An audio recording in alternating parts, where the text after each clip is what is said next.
예, 자, 두 번째 시간은 이어서 말씀을 나눕니다. 이제 5페이지로 빨리빨리 말씀을 이제 진행해 나가도록 합니다.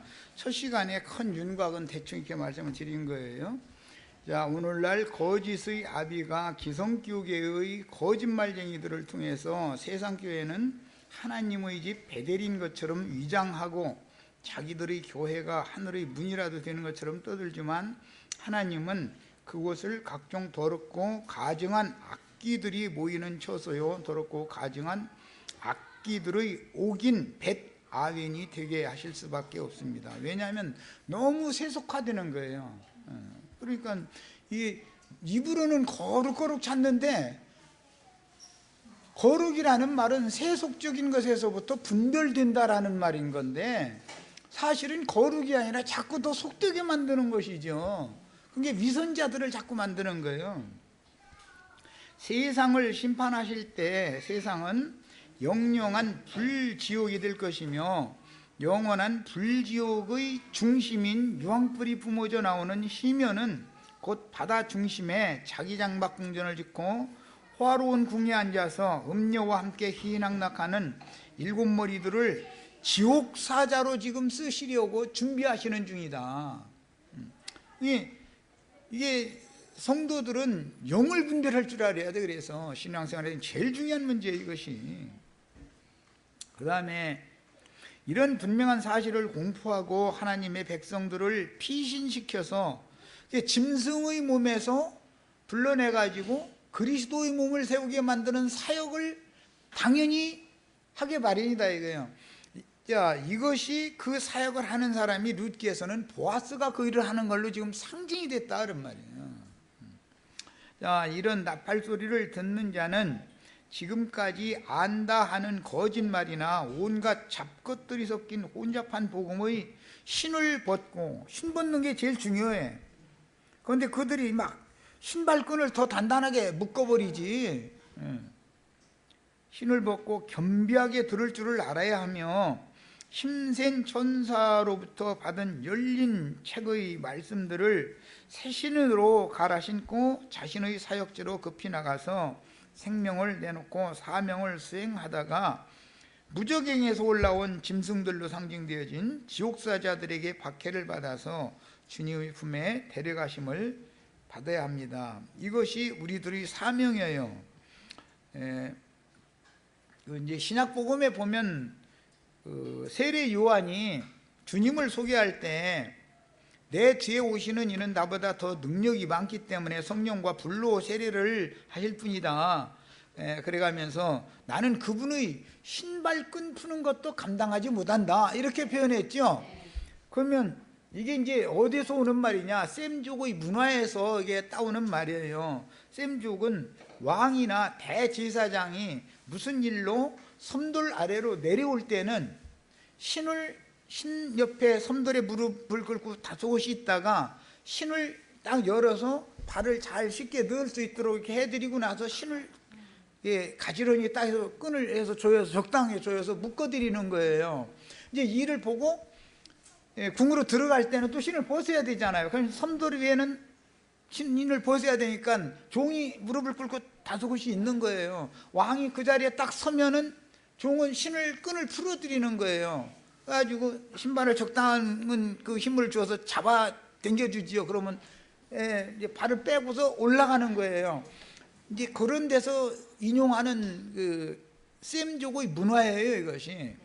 야, 그런데 신발끈을 묶거나 푼다라는 뜻은 복음의 뜻을 개봉하거나 잠궈놓는다라는 영적인 뜻을 갖고 있는 거예요. 그러니까 요한이 아무리 많이 깨달은 사람이기 때문에, 그때 당시에는 여자가 낳은 자 중에 제일 큰 자였으니까 요한의 증거를 듣고 사람들이 막 깜짝깜짝 놀라는 거 아니에요.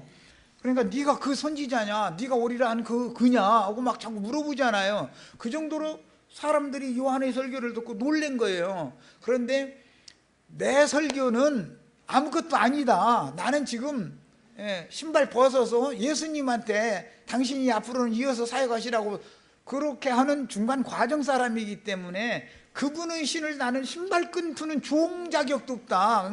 주님의 받아가지고 오셔서 앞으로 열 말씀에 대해서는 내가 그분의 영적인 말씀 해석에 대해서 그 뜻이 이렇다 저렇다 왈가할 수 있는 그런 자격이 없는 사람이다. 그 말을 그렇게 표현을 한 거예요. 이게 신발을 벗고 신는 것이 굉장한 영적인 뜻을 갖고 있다라는 것을 이제 알고 그 룻기 4장을 마쳐야 되는 거예요. 룻기에서는 신을 벗어서 주니까 보아스가 자기가 그 사명을 행하는 얘기잖아요. 이 얘기는 율법과 선지자의 때를 종결하는 세례 요한이 자기가 지금까지 해오던 사역을 종결하고 주님께 바톤을 넘겨준 거예요. 그러니까 지금부터는 주님이 신을 신고 팔레스타인 땅을 이렇게 오가면서 이제 많은 사람들을 만나고 다니고 이제 이렇게 하신 것이죠. 그런데 주님은 또 제자들에게 신을 벗어서 맡겼죠. 그 제자들을 보내시는 거예요. 지금 그 얘기예요. 그 주님이 벗어주신 신이 오늘날 우리에게 온 거예요. 이것이 복음의 신발을 맡은 사람들의 책임이다 이거예요. 이런 이제 성경의 전체적인 흐름을 아는 게 필요합니다. 자, 그 다음에 이런 나팔 소리를 듣는 자는 그래서 지금까지 안다 하는 거짓말이나 온갖 잡것들이 영적인 말씀에다가 세상적인 인간 교훈을 꼭 섞지요. 그래서 혼잡하게 하잖아요, 말씀을. 그런 것들로 세뇌당하면 그게 천국으로 안내하는 문이 되는 게 아니라 지옥문으로 안내를 해서 들어가게 돼 있다 그러는 거예요. 그래서 그런 혼잡한 복음의 신을 벗고 겸비하게 들을 줄을 알아야 된다. 그 다음에 분명히 다시 말하거니와 이제 곧 죄악이 관영한 이 세상은 하나님의 진노의 불이 담긴 7 대접이 쏟아 부어질 것인데 유황불이 꺼지지 않는 지옥불이 된다. 이게 이제 성경 일관된 얘기다. 그러면 그 꺼지지 않는 불 대접에 담기는 불이 어디에서 나오는 거냐? 그거는 예배당 목사님들이 설교하는 강대상에서 나오는 거다. 이게 그 유황계천의 그게 원천이다. 이거 거기가 세상을 심판하기 전에 그래서 하나님의 집에서부터 심판하는 거예요. 하나님은 늘 자기 백성 유대인들을 먼저 심판하시고 나서 이방 나라를 심판하시지 이방 나라를 무조건 심판하시는 일이 없어. 그래서 공의의 심판이다 그러는 거예요. 세상에서도 이웃 자녀들과 내 자녀가 싸웠으면은 내 자녀가 잘했건 잘못했건 그것은 둘째 문제고 우선은 상대방 보는 데서는 내 자식을 나무래고 나서 그 다음에는 내 자식을 뒤로 너는 뒤로 가라 이렇게 해서 이제 일단 보호를 하고 자기가 앞에 나서야 되니까 부모가 그러고 나서 어떤 문제를 가부간 또는 옳고 그른간 이제 따지는 문제는 다음 문제지요. 이렇게 하는 것이 그것이 셈족의 문화다 이거예요. 하나님도 똑같이 그렇게 하시는 거예요. 자기 백성이라 해가지고 사실을 따져보지도 않고서 무조건 오고 세상 나라만 심판하는 게 아니에요. 자기 백성부터 심판하고 나서 자기 백성을 심판하되 그것은 징벌을 하시는 거고 돌아서라는 말이지 죽이려는 심판이 아니고 세상을 최종적으로 심판하는 것은 완전히 죽이는 것이고 이제 차이는 있지요. 자기 자녀를 심판하는 것은 징계하는 것이지 버르장이를 고쳐놓으려고. 그러나 끝내 복음을 대적하고 해방하는 자들을 심판하는 것은 영원한 죽음에 넣는 심판이기 때문에 이걸 구분을 잘 할 필요가 있어요. 자, 그 다음에 영영한 지옥불의 근원이요 꺼지지 않는 유황불못의 희면은 하나님의 진노가 부어지는 악령들의 옥으로 이게 상징이 됐죠. 각종 더럽고 가증한 영들과 악귀들과 부정한 새들이 모이는 이 부정한 새들은 길가밭에 씨를 뿌리면 다 이게 주워 먹는다는 거잖아요. 그 나무 가지들마다 부정한 새들이 앉는 얘기가 다니엘 2장 4장에서부터 쭉 이어 나오죠. 에스겔 31장에 나오고 그 마태복음 13장에 그래도 이 말씀을 주님이 인용했고 계시록의 18장에 와서 다시 확정한 거예요. 그게. 이 부정한 새들이라는 것이 공중나는 부정한 새들이라는 것은 노아의 때로 말하자면 까마귀, 독수리 이런 것들은 부정한 새지요. 까마귀는. 그러나 비둘기는 정한 새였죠. 그 비둘기는 방주로 돌아오지만 까마귀는 방주로 돌아오지 않는다는 거잖아요. 이게 비둘기는 돌이킬 수가 있지만 이 까마귀는 절대로 돌이키지 않는다. 왜? 뭐 그때 당시 막 물로 심판했으니까 사람들이 시체가 둥둥 떠 있는데 먹을 것이 시체 파먹는 거예요. 저 까마귀가 먹는 거예요. 비둘기는 시체를 못 먹거든. 그러니까 먹을 것 없으니까 비둘기는 방주로 와야 먹고 살겠으니까 돌아오는 거고. 그래서 이제 누구는 회개하고 돌이킬 수가 있지만 세상으로 나갔다가도 내보내도 까마귀로 예시된 부정한 새는 절대 안 돌아온다는 거예요. 세상에 그 시체 파먹느라고. 이 세상에 지금 시체들이 널었지 지금. 예. 막 멀쩡히 걸어가지만 하나님 볼 때는 그게 죽은 시체거든. 그래가지고 까마귀 부정한 새가 와서 파먹고 있는데 그것도 모르고 있는 거예요. 그리고 땅속에 장사를 지내면 구더기밥이 되는 것이거든, 육체라는 건. 그래서 지옥불에는 구더기도 죽지 않는다 그런 거예요. 이거 다 상징들이죠. 이제 바벨론에 있는 교회라는 이 용어가 베드로전서 5장 13절에 나오는데, 바벨론에 있는 교회가 너에게 무난한다 이렇게 돼 있죠. 그런데 여자라는 것은 전부 교회를 상징한다 이거예요. 그런데 바벨론 교회다 이거예요. 그것은 종살이하는 교회죠. 느부갓네살 왕국에 사로잡혀 가서 베드로전서를 쓸 때는 바벨론이라는 나라가 없었어요. 그런데도 왜 이걸 영적으로 이렇게 말하느냐, 이것은 음력교회다. 세상에 있는 세속화된 교회를 상징하기 때문에 그렇다 이거예요. 우리는 정결한 처녀교회를 추구하는 거예요. 주님이 오실 때는 정결한 처녀에게 장가들로 오시는 것이지 음녀에게는 장가들로 오실 수가 없죠. 신랑 자리가 그 여자가 이상한 여자다 그러면 약혼을 했다가도 파혼하는 것이죠. 그 부모가 용납을 안 해주니까 절대로. 신랑이 아무리 사랑한다고 해도 부모가 안 된다고 본인이 안 되는 거지 그거는. 자, 그래서 이 말이 들리는 자는 그 누구나 마귀와 그 사자들을 위하여 예비하신 영적 소돔, 영적 애굽에서 도망해야 하며 자신의 영혼을 책임질 것처럼 거짓으로 속여서 배나도 지옥 자식이 되게 하는 멸망의 가증한 것은 오늘날 기성교계의 신자들이 목숨을 걸고 열심히 다니면서 천연적인 열심을 다해서 봉사하는 성당이나 예배당의 상좌에 앉은 자들이다. 이게 비밀의 계시에는 다니엘의 예언한 바 멸망의 가증한 것들이다 그랬어요. 그래서 적그리스도들이 이미 활동을 하고 있다 그랬어. 적그리스도들이라는 게 누구냐? 강대상에서 설교하는 자들이 적그리스도들인 것이지 여기 지나가는 아저씨 아주머니들이 아니에요 절대로. 그 사람들은 사도들이나 예수님을 박해하고 죽이는 자들은 말씀을 받았는데 저희가 해석하고 이해하는 말씀과 달리 이해하고 해석하고 있다 해서 이단자로 우울해서 박해하고 죽는데 넘기고 이러는 것이지, 아니 지나가는 아저씨들이 괜히 왜 당신 말씀을 그렇게 가르치느냐고, 말씀을 알지도 않은 알도 못하는 사람이 왜 와서 박해를 하겠어. 이런 이치를 알아야 된다 이거예요. 예수를 죽인 사람들이나 사도들을 죽인 자들은 너무 예수 잘 믿는다고 잡아든 사람들이 하나님을 아주 철석같이 존경하고 공경하는 사람들이 예수를 죽이고 사도들을 죽이는 것이지, 그냥 로마 사람들이 무조건 죽였다고 이렇게 팔미리를 하지만 사실은 로마의 빌라도는 예수 죽이지 않으려고 그랬었어. 유대교 지도자들이 막 소란을 일으켜 가면서 뒤에서 이렇게 부추겨가지고 막 저를 십자가에 못 박아서도 못 박아야 하겠나이다 막 그 사람 죽이고 그 대신 바라바를 풀어놔달라고 자꾸 떠들었으니까 가만히 이대로 자꾸 이 사람들이 말을 안 들어줬다가는 밀란이 일어나면은 안 되겠다 싶으니까 그럼 이거 알아서 해라고 한 것이지 빌라도가 죽이려고 한 게 아니야. 빌라도는 그 사람들과 말다툼 하다가 물 떠와 그러더니 손 씻었다고 돼 있어. 이제 그게 이미 예언된 말씀대로 이루어지는 거예요. 자, 시편 60편 8절을 인용을 했는데 우리는 시편 108편 9절을 찾아서 읽겠습니다. 자, 자신의 성경에서 두 절이 이제 구약 성경에 예언이 나와 있어요. 빌라도가 이 예언에 따라서 물떠오라 해가지고 유대교 지도자들과 더 이상 다툴 필요가 없으니까 나는 이 무지한 자의 피에 관여하지 않겠다라는 뜻으로 손을 씻었죠. 네, 그 얘기가 예언이 돼 있어요. 시편 108편 9절 읽습니다. 모압은 내 목욕통이라. 그런데 손을 씻는 목욕통이란 말이에요. 그게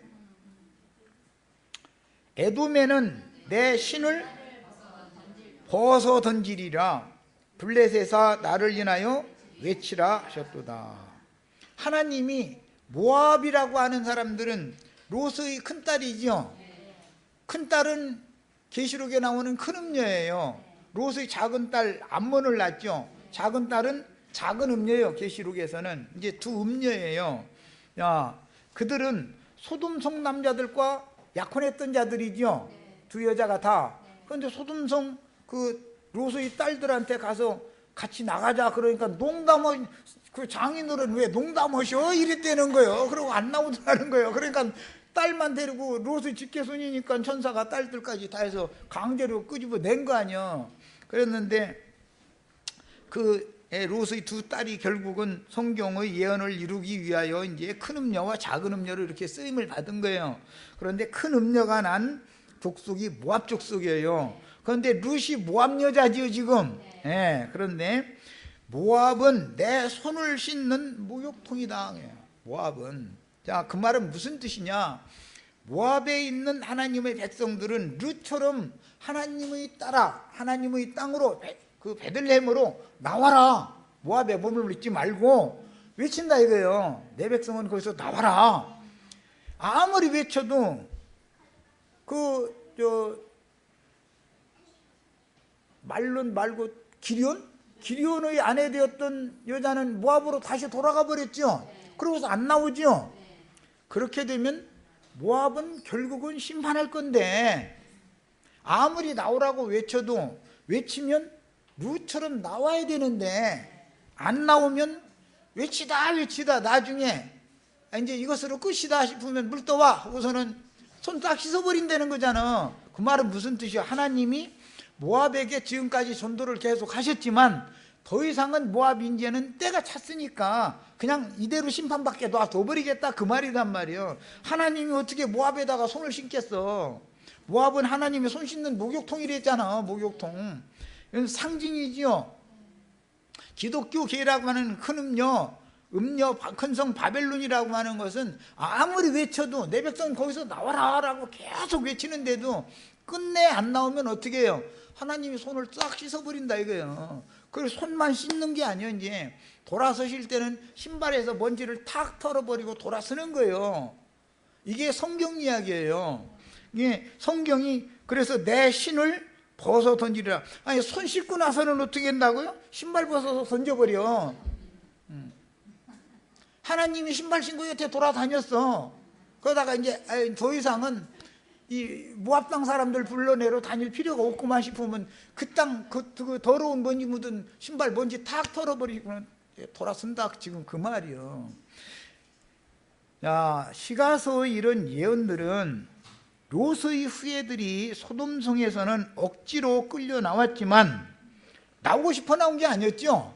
롯과 그 아내와 두 딸이 이제 나왔는데 사실 나오고 싶지 않은 억지로 끌려 나온 거예요. 지금 천사의 손에 의해서. 천사가 지시하는 산까지 도망하지 못하고 중간의 소알성에 머물다가 멸망당할 소금기둥이 된 음녀의 딸들에게서 낳은 자들에게 모압과 암몬이 두 자손이 나왔죠. 야, 그들에게 반복해서 말씀하셨던 하나님은, 그러니까 심판받을 세상, 소돔으로 상징되어진 세상에서는 억지로 나왔지만 억지로 예배당이 흘려 나온 거예요. 그런데 그 예배당에서도 또 나와야 된다고 외치니까 여기가 좋은데, 여기 방석도 푹신푹신하고 좋은 자리가 다 해주고 좋은데 왜 나오라고 그러느냐 그러고 끝내 안 나오면 나오라고 외치다 나중에 물 떠와 그러고서는 손 싹 씻고 나서는 발에 먼지를 딱 털어버리고 돌아선다 지금 그 말이에요. 그러면 기독교계에 구원받을 기회가 있다는 거예요? 이제 끝났다는 거예요? 어느 때까지만 내 백성아 그것에서 나와라 라고 외치는 말씀이 들리는 것이지, 때가 다 되면, 때가 차면 이제는 더 이상은 구원받을 사람이 없다 이거예요. 기독교계에는 배나도 깊은 지옥불에 떨어지게 돼 있는 건데 이것을 아무리 외쳐도 안 나오면 같이 멸망할 수밖에 없는 것이다 지금 그 말이에요. 자, 이제 이게 계시록 22장 10절로 13절을 읽겠습니다. 아까 계시록 18장 4절 내 백성 그녀에게서 나오라는 말씀은 읽었으니까 이제 그 때가 다 차면 어떻게 하는지를 이제 보는 거예요. 마지막 증거의 말씀이에요. 22장 10절부터 또 내게 말하되 이 두루마리의 예언의 말씀을 인동하지 말라. 때가 가까우니라. 라는 말은 때가 찼다 이제 그 말이죠. 차면 불의를 행하는 자는 그대로 불의를 행하고 더러운 자는 그대로 더럽고 의로운 자는 그대로 의를 행하고 거룩한 자는 그대로 거룩하게 하라. 보라 내가 속히 오리니 내가 줄 상이 내게 있어 각 사람에게 그가 행한 대로 갚아주리라 그랬어요. 그러니까 불의를 행하는 자라고 말하면은 육신적으로 무슨 나쁜 말을 하고 나쁜 뭐 행동을 하고 그런 것을 사람들은 지금 염두에 두고 있지만 성경이 말하는 의를 행하느냐 불의를 행하느냐라는 것은 주의 성령이 오시면 첫 번째는 하나님의 의에 대하여 선포하시죠. 하나님의 의는 뭐예요? 그리스도만이 의로운 분이다. 그러니까 너희는 세상은 아무리 세상에서 의를 찾아도 다 그것은 하나님이 인정하는 의가 아니다. 예수 그리스도가 구원자요 생명의 주인이라는 사실을 믿는 것을 그 믿음을 의로 여겨주신다는 것이 하나님의 복음의 약속이기 때문에 의를 행한다라는 것은 믿음을 행한다 지금 사실은 그 말이에요. 이 사람은 믿음으로 행하는 거고 끝내 사람의 오름이나 저 세상 교육에서 가르치는 대로 막 고상한 사람 좋고 선한 사람 되고 뭐 이런 거 계속 추구하는 것은 하나님 볼 때는 그게 위선자되게 만드는 불의를 행하게 만드는 짓이다 이거예요. 그 짓을 계속 하고 싶으면 그냥 이제는 더 이상 나오라고 안 할 테니까 그냥 거기 있다가 그냥 같이 멸망받고 말어 그 말이에요. 세상 심판할 때 세상 교회가 먼저 심판받는다 이거예요. 반드시. 예. 그러니까 뭐든지 하나님은 어떤 일을 하실 때 때와 어떤 장소와 모든 것들을 다 예비해 놓고 계획대로 딱딱 하는 거예요. 하나님의 시간표가 멈추는 일은 없어 절대로. 그래서 하나님의 말씀과 저희 가진 증거를 인하여 목배임을 받은 자들의 수가 차기까지만 세상 나라가 지금 이 세상 교회가 이렇게 흘러가는 것이지 그 수가 딱 차고 나면은 이제는 더 이상 복음 전파가 안 들린다 이거예요. 복음을 전파할 사람들이 다 죽임을 당하기 때문에 마지막 수를 채우려면 수가 몇이든지 하나님의 말씀을 받아서 주님이 보내신 종선지자들이 다 죽임당한다는 거잖아. 그 이제 선지자들의 스가랴 선지자 같은 데 보면 빛들은 다 떠나가고 어둠이 몰려온다 하고 돼 있어. 그게 무슨 말이요? 빛의 사자들이 다 죽임당하면 전도할 사람이 안 남는 거예요 땅에. 그럼 세상은 어둠이 완전히 지배해버리는 거예요. 그것이 바로 심판이다 이거예요. 애굽에서 출애굽을 할 때 특징이 뭐예요? 어둠의 재앙이 먼저 오기 시작하죠. 애굽 온 땅은 어둠이 충만했고 고센 땅에만 빛이 있었다 그랬어. 지금도 마찬가지요. 세상의 온 땅은 어둠이 지배하고 있어요.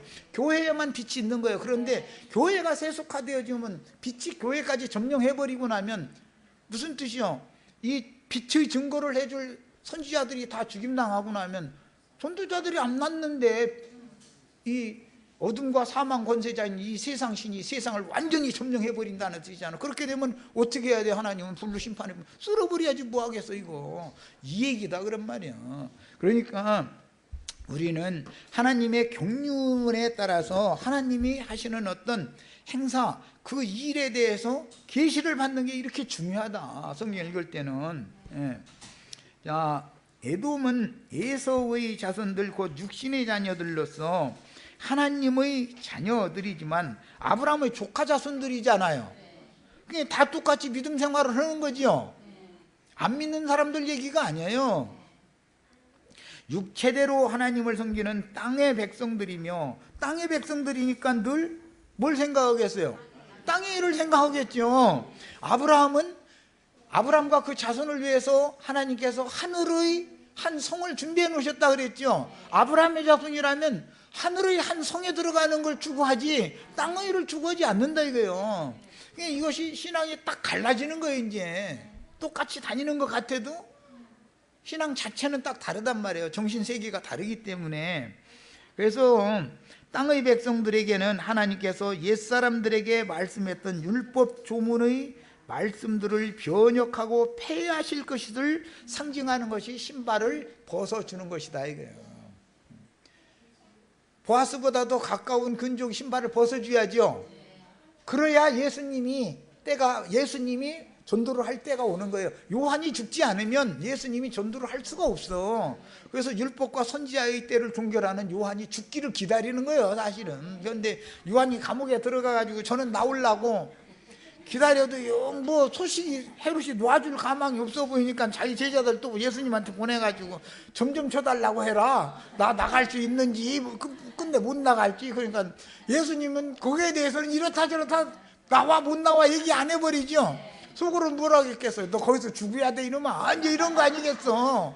주님의 때가 올라면 요한이 갑자기 그래서 헤롯의 손에 의해서 그 헤로디아라는 헤롯의 첩의 딸이지. 아이 갑자기 기분이 좋아가지고서 말이야. 네 요구하는 거 다 들어주겠다 했더니 저희 엄마한테 가서 물어보니까 너 그러면 너 의붓아버지한테 가서 요한의 목을 이 쟁반에다가 담아달라고 해라고 해서 쟁반 좋은 거 가서 손에 들려서 잠깐만 여기다 요한의 목을 주세요 이래버리더라는 거요. 요한은 나가고 싶었겠을 거 아니요 감옥에서. 그런데 그래서 율법과 선지자의 때를 그렇게 종교를 해야 예수님의 때 여자의 아직 내 때가 이르지 아니하였나이다. 요한이 살아있으니까. 그럼 요한이 죽으면 예수님의 때가 오는 거예요. 이렇게 바꿔지는 거예요. 이런 이치를 아셔야 되겠어요. 자, 그러니까 주의 증인들이 죽어야 흔히 말하는 주님 재림이 완성되고 새 시대가 올 수가 있는 것이죠. 네. 자, 함의 후손인 블레셋이 모압과 에돔을 심판하시는 하나님을 인하여 외치라는 이런 예언 역시 말씀을 믿지만, 아니 함족이 외쳐야 돼요? 셈족이 외쳐야 돼요? 셈족이 외쳐야지. 함족은 이미 저주받은 족속인데 아니 저희가 전도한다고 외치면 참 이것도 또 이 얘기하면은 하나님이 오실 땐 강대상에서 외치는 자들이 전부 그게 함족들인데 저주받은 족속들인데 아주 저희가 그 목소리는 더 커. 무덤 사이에서 외치는 자가 목소리가 더 크지요. 주님은 들리지도 않게 집에 문 닫아 그러고 집에서 조용히 제자들한테만 창세로부터 감춘 천국의 비밀을 이렇게 풀어서 설명을 해줬으니까 밖으로 들리는 게 아니잖아. 그래서 주님이 하는 일은 세상교회에서는 모른다 이거예요 지금. 세상교회 강대상에 쓴 사람들은 다 전부 저주받은 함족인 블레셋의 5 방백이다 그랬는데 기독교계는 5대 교파가 있죠. 5대 교파가 첫째는 장로교파, 그 다음에 침례교파, 성결교파, 뭐 감리교파, 순복음교파, 아주 이 5대 교파 해가지고 5대 종단 해가지고 블레셋 족속은 5 방백이 치리하지요. 아주 성경 예언대로 딱딱 맞아 들어가지고 누가 그거 시키지도 않는데 아주 그들이 아무리 외쳐도 그렇게 외치는 것은 지옥으로 끌고 들어가려고 사람들 불러 모으느라고 외치는 것이지 그게 천문을 열어서 천국 자녀들이 되라고 외치는 소리가 아니기 때문에 구분해서 들어야 된다 이런 말이에요. 하필이면 블레셋아 나를 인하여 외치라 하셨도다. 왜 블레셋 보고 외치라고 그래? 기왕이면 아브람 자손아 네가 외쳐라 이래야 맞지. 그렇잖아요. 아브람 자손이 외쳐야 돼요? 블레셋이 외쳐야 돼요?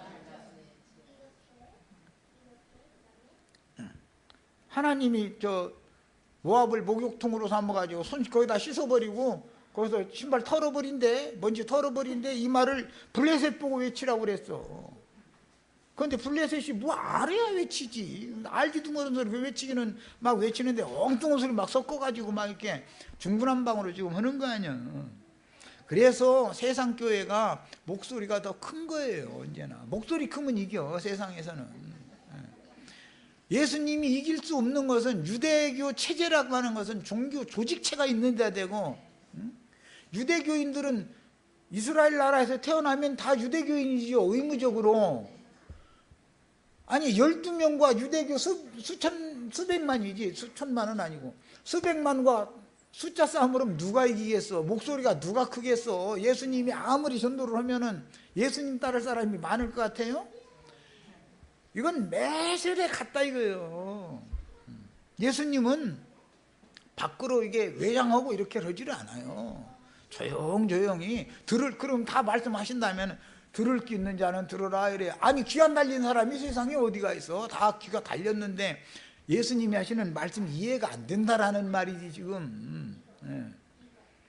자, 마태복음 아까 이제 요한이 이게 증거한 말인데 인용을 했고, 자, 성경이 말하는 이처럼 꺼지지 않는 불이라고 하는 것은 율법 종교인들의 죄악된 신앙생활을 회개하지 않는 영혼들을 끝까지 심판하시는 하나님의 진노의 불을 의미하는 것이다. 성경이 말하는 꺼지지 않는 불이라는 것은 하나님의 심판의 불을 말하는 거예요. 심판의 불은 심판의 영이라고 그러죠. 내 입의 말이 불같지 않더냐.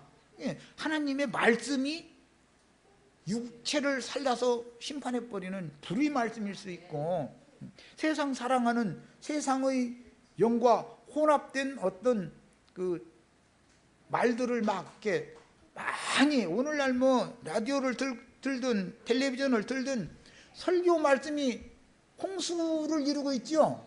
그게 뭐예요? 심판 때는 노아의 때와 같다. 그 다음에 롯의 때와도 같다. 두 때를 말했어요. 물로도 심판하고 불로도 심판한다. 지금 그 말이야. 설교가 바로 심판이다 이거예요. 심판. 설교가 아주 혼잡한 설교가 얼마나 그냥 홍수처럼 물러가는지. 사람들이 거기서는 홍수가 나면 생수 마실 수 있어요? 없어요? 홍수 나면 생수도 다 흙탕물로 휩쓸려가지고 생수가 막혀버리기 때문에 못 마시는 거예요.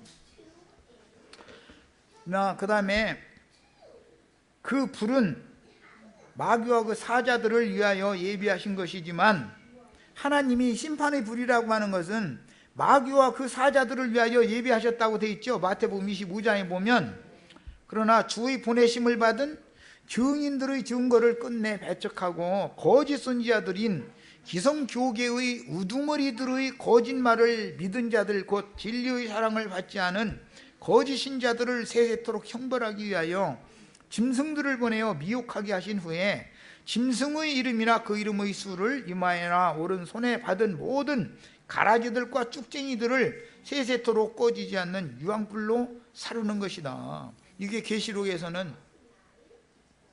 7 금대접에다가 불담에다가 쏟아붓게 만든다는 거예요. 첫째는 땅에다 쏟죠. 그 다음에는 바다에다 쏟죠. 땅의 짐승들한테 먼저 쏟고 그 다음에 바다 짐승들한테 또 쏟는 거예요. 그러니까 땅부터 심판하고 그 다음에 바다 심판으로 이렇게 이어지는 것을 알 수가 있어요. 자, 그 형벌의 불구덩이에서 도망하여 생명을 보존할 수 있는 기회는 생존 세계에서 주님의 나팔을 부는 사자들, 곧 주께서 보내신 증인들이 외치는 소리를 귀담아 듣고 영으로 깨달아 마음에 믿어짐으로 세상에서뿐 아니라 세상 교회에서 지금 도망하여 주의 증인들로 말씀하시는 곳으로 모여서, 두 곳이 이렇게 딱 갈라지니까 모여서 값없이 생명수를 받아야만 혼잡한 속 부분들이 깨끗이 씻어지고 청명한 하늘 아래에서 살아계신 하나님의 임재를 누릴 수가 있습니다. 음부의 불꽃 중에서 심히 고민하는 형벌에 떨어진 부자의 5 형제들은 이 생에서 하나님의 복음을 전파하는 모세와 선지자에게 들어야 된다고 그랬죠. 나사로를 보내달라고 그러니까 이미 네 형제들이 생존 세계에 살아있어. 거기에 내가 모세와 선지자를 파송해 놓고 있기 때문에 그들 보고 지잘난 체 하지 말라고 그러고 그들이 말 들으라고 그래. 그랬죠. 그런데 이 부자의 형제들이 주님이 보내신 모세와 선지자들이 말을 들으려고 하냐 이게. 들을 기가 없는데 안 듣지. 이게 문제지. 오늘날의 모든 신자들도 예수의 증거를 가진 주의 증인들, 곧 대언의 영들에게 영원한 복음을 들어야 하는 것이다. 이게 이 세상 끝 추수 때를 마감하는 시대의 필요한 나팔돌이다 이거예요.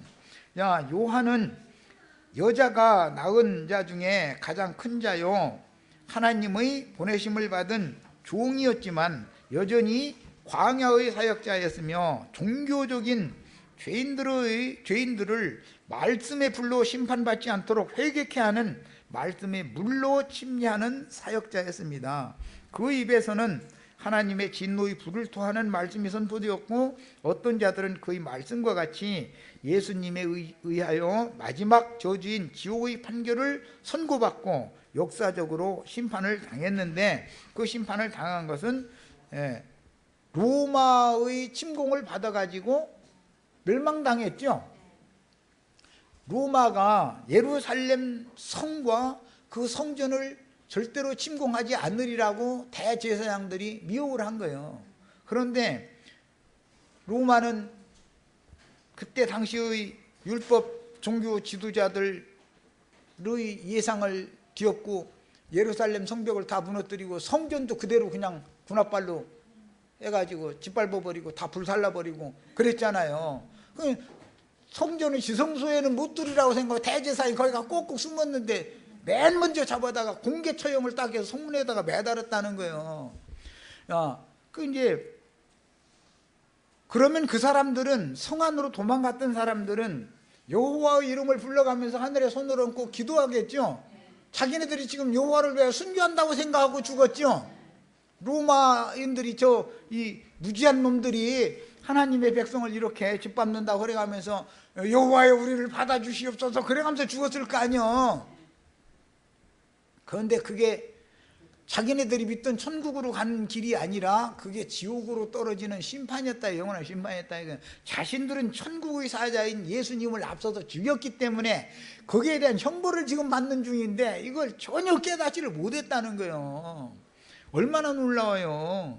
기독교계도 앞으로 똑같은 짓을 할 거예요. 그 사람들 막 이제 세상이 바다에서 올라오는 짐승의 열불들이 합세해가지고 세상 기독교계를 대대적으로 박해하고 하는 때가 이제 오면은 막 손들고 주 예수여 하늘에 계신 막 예수 해가면서 막 그러면서 신자들 뭐라고 얘기했어요? 자기네들을 따라서 같이 여기서 죽어야 된다 말이요. 우리 다 이러고 깰 거 아니요. 그럼 거기서 같이 죽으면 그 영혼이 지금 천국으로 가는 게 아니라 지옥으로 들어가는 건데 그걸 모르고서 며칠 후 요단강 건너가 만날이 막 해가면서 막 그럴 거 아니냔 말이야.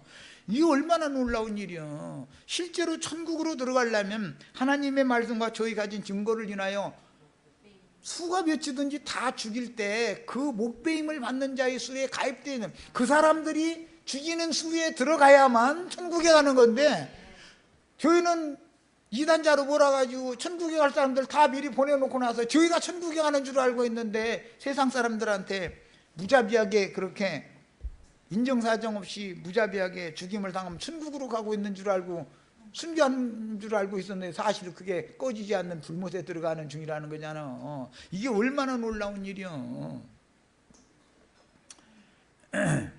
그래서 요한은 주님의 신발끈을 풀 수도 없는 자였으니 예수 그리스도의 아버지께서 주님께 신겨서 보내신 새 신발의 끈은 성령에 의하여 주님 자신이 풀어주시는 것이지 율법과 선지자의 때를 종결하는 말씀의 신발을 벗고 율법과 옛적 선지자들의 사역을 마감을 해야 하는 건 사역이 요한의 사역이지, 새 신을 신고서 옛사람들에게 사역을 마감하는 건 요한이죠. 새 신을 신고 예수님으로부터 새 사람들에게 복음이 다시 전파되는 것이죠.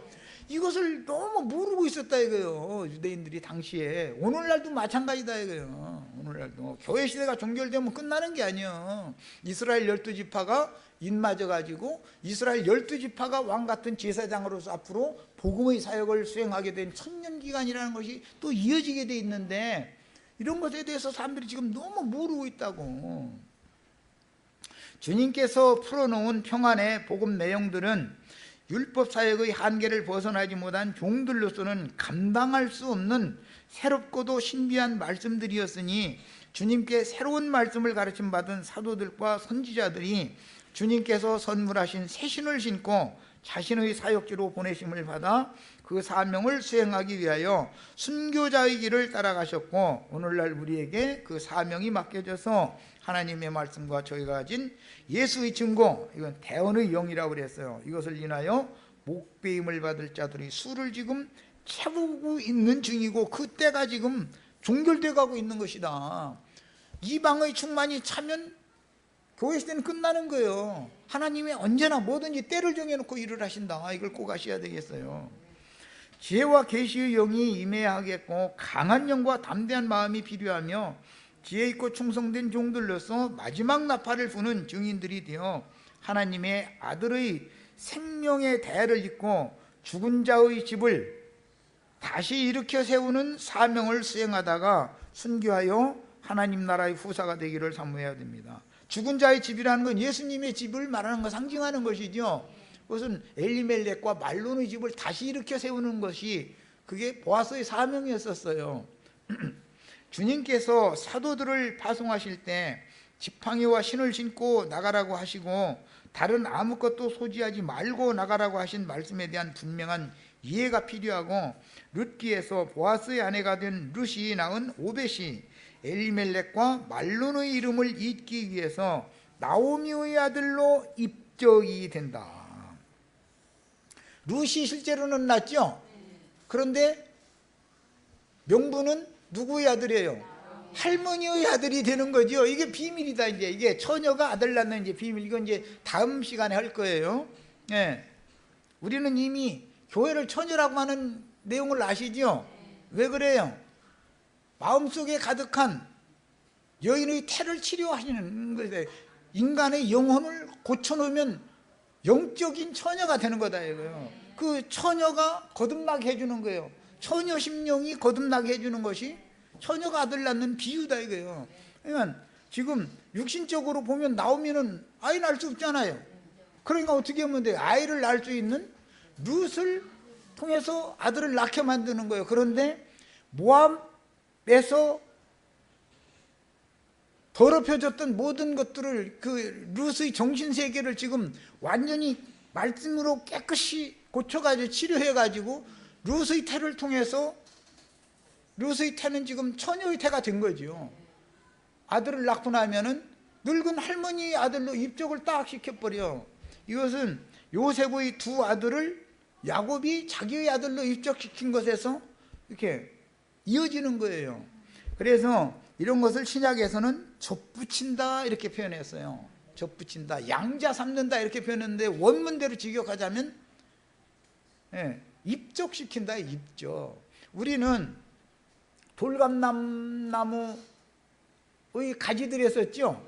이거 자르다가 참감람나무 가지, 제자들을 순교시키고 나서 그 자리에다가 요 못된 가지들 갖다 딱 접붙여가지고 진액을 빨아 올려가지고 이게 열매를 맺는데 보니까는 원래 그 좋은 나무의 열매를 맺게 만드는다는 거예요. 이거 하나님의 재창조다 그래요. 새롭고 큰 두려운 새를 행하신다 그랬는데, 이렇게 행하는 거예요. 이것이 저주 아래에 있던 자들을 구속해서 정결한 의롭다 하심을 받은 자들을 통해서 그들을 거듭나게 한다 이거예요. 그들을, 그래가지고 그들에게 상속권을 맡긴다 그런 말이에요. 하나님 나라를. 자, 이것이 다 이제 룻기가 말하는 구속사입니다. 자, 사도행전 인용한 말씀은 이제 이게 이제 감옥에 주의 그 사도들이 이제 갇힌 얘기죠. 여기 특히 여기서는 이제 12장에서는 베드로가 감옥에 갇혔죠. 13장 이후에는 바울과 실라가 갇혔다가 나오는 얘기고, 옥에 갇혔다가 나오는 얘기예요.